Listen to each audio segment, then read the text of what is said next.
Rekor gila Hansi Flick yang mampu lampaui Pep Guardiola. Alejandro Garnacho dipilih oleh Conte gantikan Kvaratskhelia. Dirk Kuyt dan Stekelenburg bakal gabung timnas Indonesia. Termasuk Rory the World, Clifford sudah bujuk nama lain untuk dinaturalisasi. Tepati janji, Patrick Clifford bertemu pemain lokal. Apa yang dibicarakan? Halo football lovers, semoga hari Senin ini menyenangkan ya. Mimin hanya mau ngingetin aja nih. Kalau kalian baiknya subscribe dan nyalakan lonceng notifikasi dulu, agar tak ketinggalan berita terupdate dan terlengkap seputar dunia sepak bola dari channel Starting 11 News. Kaos spesial dari Starting 11, merchandise edisi Timnas Day. Klik link di deskripsi untuk pre-order ya.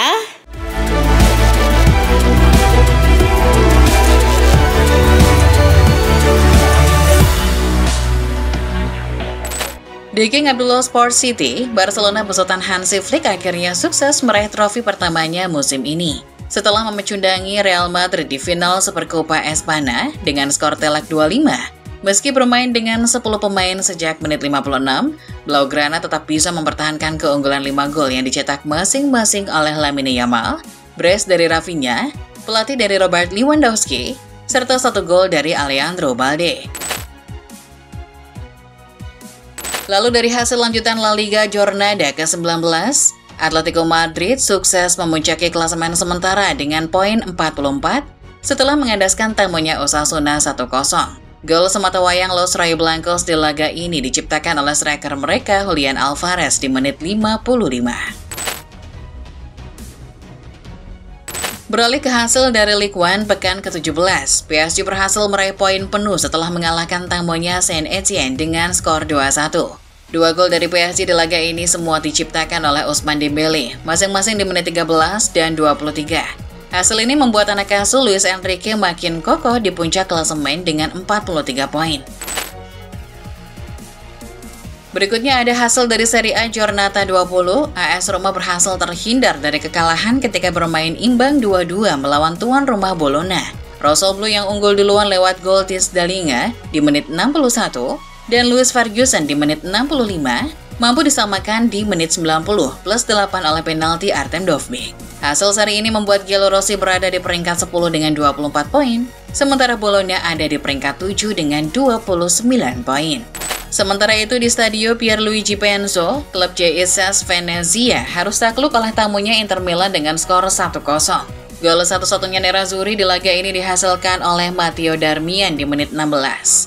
Hasil ini membuat Venezia tak beranjak dari jurang degradasi. Sementara Inter Milan kini berada di peringkat 2 dengan 43 poin. Kemenangan juga diraih Napoli saat menjamu tamunya Hellas Verona dengan skor 2-0. Gol Partenope di laga ini masing-masing dihasilkan oleh gol bunuh diri dari Montepo di menit 5. Lalu 1 gol dari Zambo Anguissa di menit 61. Raihan 3 poin ini membuat pasukan Antonio Conte sementara kokoh di puncak klasemen dengan 47 poin. Lanjut ke hasil laga ronde ketiga Piala FA. Tottenham Hotspur sukses menang telak 3-0 atas tuan rumah tim kasta keempat Inggris Stamford. Meski menang, semua gol dari Lewis di laga ini diciptakan di babak tambahan waktu, yakni di menit 101 lewat gol bunuh diri Sikuna, serta gol di menit 106 dari Kulusevski dan menit 118 oleh Brennan Johnson. Di ronde keempat nanti pasukan Postecoglou akan ditantang Aston Villa.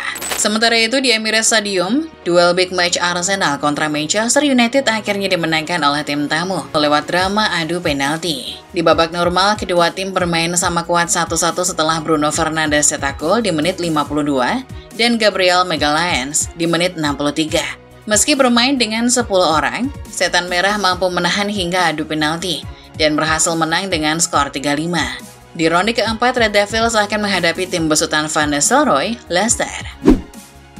Kekalahan Arsenal atas MU di babak adu penalti disebabkan oleh gagalnya tembakan Kai Havertz. Pasca kegagalan itu, menurut laporan Talksport, istri Kai Havertz menuai kecaman. Istri Havertz, yakni Sofia Havertz, mengunggah 2 pesan langsung di Instagram ke story-nya soal ancaman tersebut. Ia yang sedang hamil anak pertamanya disumpahi akan mengalami keguguran oleh seorang fans yang tidak bertanggung jawab. Sofia Havertz selalu menulis balasan bagi para pengancam tersebut dengan kalimat, "Bagi saya, sangat mengejutkan jika ada orang yang berpikir boleh menulis hal seperti ini. Saya harap Anda akan malu pada diri sendiri." Masih kabar soal Piala FA, ronde ketiga Piala FA musim ini beberapa telah usai digelar. Beberapa klub juga sudah memastikan tempat di ronde keempat yang akan dimulai pada tanggal 7 hingga 10 Februari mendatang.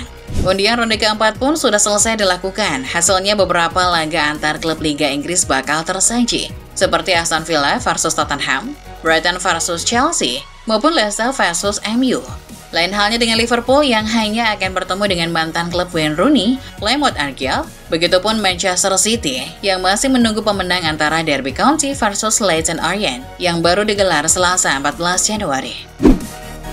Lanjut ke kabar berikutnya soal ancaman dari pihak Premier League kepada para pelanggar aturan keberlanjutan atau PSR. Menurut laporan Mirror, pihak Premier League telah mengumumkan bahwa mereka akan menindak klub yang melanggar aturan PSR pada minggu ini. Sebanyak 6 klub kini dilaporkan sedang terancam. 6 klub tersebut adalah Manchester United, Newcastle, Leicester, Chelsea, Nottingham Forest, dan Everton. Meskipun setan merah sudah memangkas beberapa biaya klub akhir-akhir ini, menurut laporan ternyata masih belum mendapatkan ruang gerak finansial. Maka dari itu, nama MU kini muncul sebagai tim yang sedang dalam pengawasan pihak Premier League. Beralih ke kabar MU lainnya, soal rekrutan pertama Amorim yang dilaporkan akan segera menjalani tes medis. The Sun telah melaporkan bahwa bek sayap asal Paraguay Diego Leon akan segera jalani tes medis di Manchester pada Senin 13 Januari. Bek 17 tahun tersebut telah dibeli dari klub Cerro Porteño dengan mahar 3,3 juta pounds. Setelah nanti menjalani tes medis, ia akan segera diperkenalkan ke publik. Namun pada hari Selasanya, Leon akan kembali lagi ke Paraguay, sebab sang pemain akan menyelesaikan musimnya dulu di Cerro Porteño sebelum bergabung dengan Setan Merah pada bulan Juli mendatang. Kabar mengejutkan datang dari Italia. Menurut laporan Sport Italia, Antonio Conte telah mengidentifikasikan bahwa pengganti bagi Kvaratskhelia yang segera hengkang ke PSG adalah Alejandro Garnacho. Bahkan Direktur Olahraga Napoli Giovanni Manna telah menjalin kontrak dengan agen Garnacho dan pihak MU. Partenope berniat untuk mengangkut pemain asal Argentina itu setelah mendapatkan dana segar dari penjualan Kvaratskhelia yang kabarnya akan mencapai 80 juta euro. Menurut Alfredo Pedulla dari Sport Italia, kesepakatan potensial untuk mengangkut Garnacho kemungkinan akan membuat Napoli harus mengeluarkan biaya sekitar 50 juta euro. Lanjut ke kabar berikutnya, kemenangan atas Real Madrid 5-2 di final Piala Supercopa Espanya telah membuat pelatih Barcelona Hansi Flick melampaui rekor fantastis milik Pep Guardiola. Dari cuitan ahli statistik, at 2010 Mr. Chip dalam 2 laga El Clasico pertamanya ketika membesut Blaugrana, Flick telah mencatatkan skor 9-2. Itu diraih saat kemenangan 0-4 di La Liga dan 2-5 di Supercopa. Sedangkan Pep dulu hanya catatkan skor 8-2 dari 2 laga El Clasico pertamanya saat membesut Barca, yakni ketika menang 2-0 di Camp Nou dan menang 2-6 di Bernabeu pada La Liga musim 2008-9. Beralih ke kabar dari mantan pemain Barcelona, Neymar yang punya keinginan agar bisa bereuni dengan rekan lamanya di Barca, Lionel Messi dan Luis Suarez di Inter Miami. Namun menurut laporan dari Goal, pelatih baru Inter Miami yang juga mantan rekan Neymar, Javier Mascherano, mengatakan bahwa reuni trio MSN mustahil untuk diwujudkan. Menurut Mascherano, klubnya tak punya apa-apa untuk merekrut Neymar. Ia juga menjelaskan bahwa aturan di MLS seputar batasan gaji juga ketat. Untuk saat ini Mascherano pun memilih untuk tidak menyetujui adanya reuni tersebut. Beralih ke kabar berikutnya dari Liga Thailand. Pemain timnas Indonesia yang baru saja gabung Bangkok United, Pratama Arhan, sukses jalani debut pertamanya. Arhan melakoni debut di Thai League saat Bangkok United mengalahkan rivalnya Buriram United dengan skor 3-2 pada Minggu 12 Januari. Pada menit ke-79, Arhan memulai debutnya ketika masuk menggantikan Pirapat Nocaya. Arhan bermain kurang lebih selama 15 menit di laga ini. Sebuah peran kunci Arhan untuk membantu timnya mencetak gol ketiga di menit 90+2. Bola kiriman Arhan sampai ke titipan Puang Chan, yang akhirnya mengirim asis untuk Nitipong Selanon untuk mencetak gol kemenangan Bangkok United. Dari tanah air, tersiar kabar bahwa setelah sore harinya diperkenalkan ke publik di Hotel Mulia, Patrick Kluivert pada minggu malamnya melangsungkan dinner bersama 5 penggawa lokal timnas Indonesia yang bermain di Liga 1. Kelima pemain tersebut adalah Muhammad Ferrari, Rizky Ridho, Egy Maulana Fikri, Witan Sulaiman, dan Ricky Kambuaya. Langkah ini dilakukan Kluivert guna mendekatkan diri dengan pemain. Ketum PSSI Erick Thohir pun menerangkan apa yang dibahas selama makan malam berlangsung. Mereka diskusi tentang sepak bola Indonesia, khususnya timnas Indonesia yang terus berkembang. Semua pemain semangat dan siap berjuang bersama memberikan yang terbaik untuk Indonesia. Mereka punya mimpi yang sama untuk membawa Garuda terbang tinggi, kata Eric. Masih soal kabar perkenalan Clifford dalam sesi konferensi persnya, mantan striker Barcelona itu mengatakan dengan gamblang bahwa dirinya sudah bergerak untuk menambah amunisi pemain naturalisasi. Secara pribadi dirinya sudah berbicara dengan beberapa pemain, tidak hanya satu, untuk dinaturalisasi. Ia mengaku sedang sibuk berdiskusi dengan pemain keturunan soal ketersediaannya untuk gabung timnas Indonesia. Salah satu nama yang ia bocorkan adalah Hairo Ridewolf. Clifford mengaku bahwa ia sudah berbicara dengan Hairo. Namun menurut Clifford, tak hanya sampai pada satu pemain saja, nama-nama lain juga akan menyusul. Selain heboh soal Hairo Ridewolf yang sudah disebut oleh Clifford, publik tanah air kini dihebohkan juga dengan rumor yang beredar di media sosial X dan TikTok. Ia mengatakan bahwa mantan pemain Liverpool, Dirk Kuyt, akan segera bergabung dengan tim kepelatihan Clifford sebagai pelatih striker.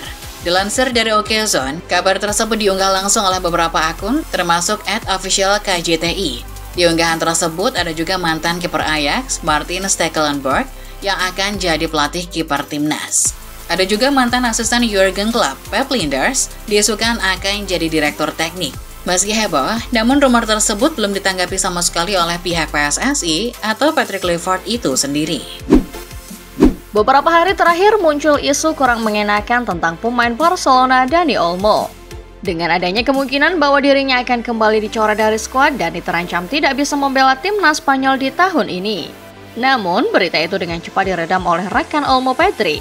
Dilansir Football Espanya, Pedri menekankan bahwa dirinya dan rekan-rekan lain tidak nyaman dengan berita tersebut. Apalagi ada yang berkata bahwa pemain-pemain Spanyol di Barca bakal ikutan mogok bermain jika Olmo tidak bisa membela tim nasional.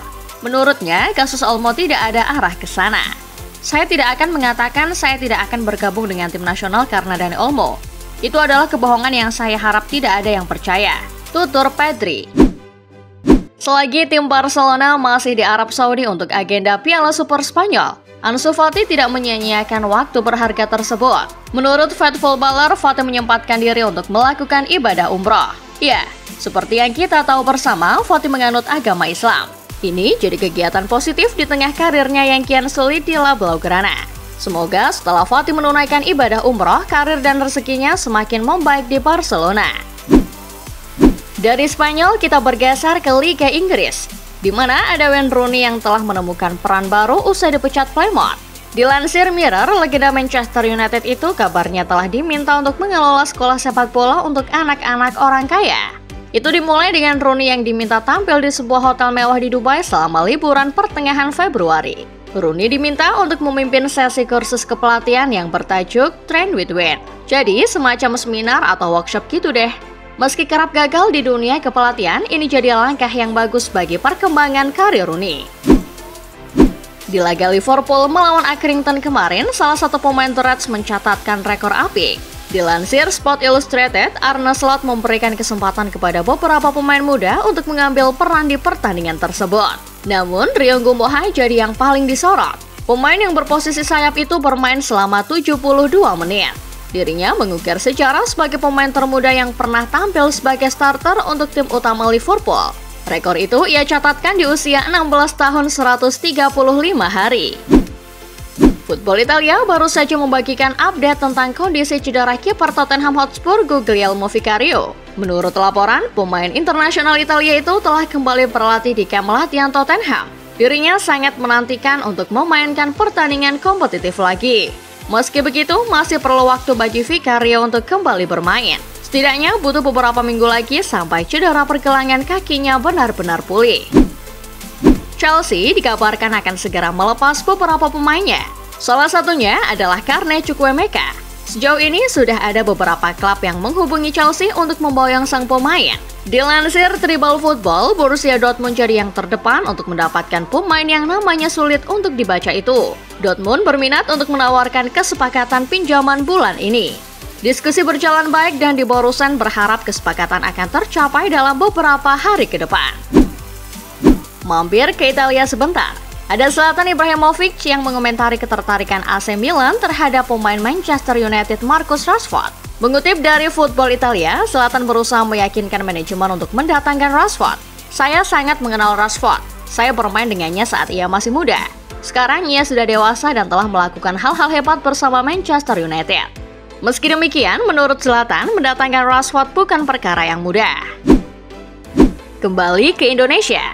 Akhirnya, Sintayong menyampaikan pesan terakhirnya untuk PSSI dan fans Indonesia. Dirinya mengucapkan salam perpisahan dan terima kasih kepada PSSI serta mendoakan yang terbaik untuk skuad Garuda. Sintayong menyampaikan hal tersebut melalui Instagram pribadinya. Dia juga menyampaikan rasa terima kasihnya kepada para pemain dan jajaran pelatih yang selama ini bekerja demi mendapatkan hasil yang terbaik untuk timnas Indonesia. Sintayong juga menyampaikan bahwa dia tidak akan melupakan cinta dan dukungan yang telah diterimanya selama hampir 5 tahun menjadi pelatih tim Merah Putih. Sementara itu, gelandang timnas Indonesia Tom Hai memberikan komentar tentang trio pelatih Belanda yang akan menangani Indonesia selama 2 tahun ke depan. Mengutip dari Sport Detik, Hai yang melihat kedatangan Patrick Kluivert, Alex Pastoor, dan Danny Lanseth merasa antusias. Hai merasa komposisi ketiganya saling melengkapi. Jika Anda lihat kolaborasi Patrick Kluivert dan staff, Anda bisa lihat mereka tim yang hebat yang saling melengkapi satu sama lain untuk bekerja sama dengan baik, katanya. Sementara dari Liga 2 Indonesia, pertandingan antara Deltras FC versus Persibo Bojonegoro diwarnai kericuhan. Dilansir Suara Merdeka, setelah pertandingan selesai, penonton turun ke lapangan dan menyerang pemain Persibo dan wasit. Dikabarkan sejumlah pemain dari tim tamu mengalami luka-luka. Kronologi insiden ini berawal dari tim tamu merasa tidak puas dengan kepemimpinan wasit setelah Persibo menyamakan kedudukan menjadi 1-1 di menit-menit akhir pertandingan. Mereka beranggapan bahwa wasit seharusnya menghentikan pertandingan karena ada pemain Deltras yang tergeletak di lapangan. Akan tetapi pemain Persibo tetap melanjutkan pertandingan dan berhasil menjebol gawang tuan rumah. Setelah peluit panjang dibunyikan, kerusuhan pun terjadi. Bahkan beberapa penonton ikut turun ke lapangan guna menyerang pemain.